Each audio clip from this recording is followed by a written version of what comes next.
పవన్ కళ్యాణ్ హీరోగా జ్యోతి కృష్ణ క్రిష్ దర్శకత్వంలో ఏం రత్నం నిర్మించిన సినిమా హరిహర వీరమల్లు. ఈ సినిమాకి సంబంధించి వాయిదాలు వివాదాలు నెట్టింట ఎంతో వైరల్ అవుతున్నాయి. పలుమార్లు వాయిదాలు వేసుకుంటూ వచ్చిన చిత్ర యూనిట్ ఇప్పుడు చివరిగా జూలై 24న సినిమాను రిలీజ్ చేసేందుకు రెడీ అయ్యారు. ఇదే క్రమంలో జూలై 3న ట్రైలర్ రిలీజ్ చేసి అంచనాలు పెంచేశారు. ఈ ట్రైలర్ చూసిన ప్రతి ఒక్కరూ ఆశ్చర్యంలో మునిగిపోయారు. క్రిష్ ఈ ప్రాజెక్టును మొదలు పెట్టారు. జ్యోతి కృష్ణ మార్పులు చేర్పులు చేసి తన స్టైల్లో ఈ సినిమాకి ఫినిషింగ్ టచ్ ఇచ్చారు. జ్యోతి కృష్ణ సింహభాగంగా ఈ సినిమాకి కష్టపడ్డ విషయం తెలిసిందే. మరి ముఖ్యంగా బాబీ డియోల్ పాత్రని జ్యోతి కృష్ణ మరింత అద్భుతంగా మలిచారు. ముందుగా ఔరంగజేబు పాత్రకి మరో నటుని అనుకున్నారట. ఆ నటుడితోనే షూటింగ్ చేశారు.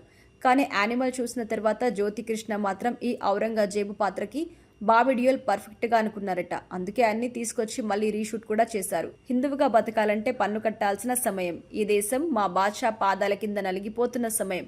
ఒక వీరుడు ప్రకృతి పురుడు పోసుకుంటున్న సమయం. ఇది నేనే రాసే చరిత్ర.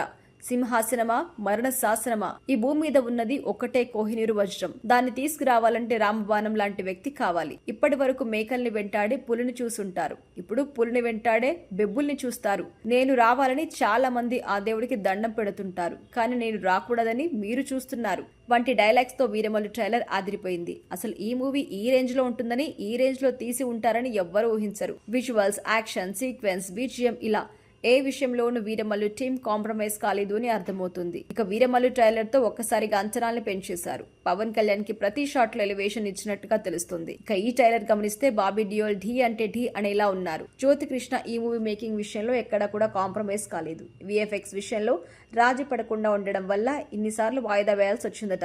ఇప్పుడు విఎఫ్ఎక్స్ పనులను చూశాక టీం 100% సంతృప్తిగా ఉందట. ఇక ట్రైలర్ చూసిన తర్వాత పవన్ కళ్యాణ్ కూడా హ్యాపీ అయ్యారట. ట్రైలర్ బాగుందని జ్యోతి కృష్ణని పవన్ మెచ్చుకున్నారట.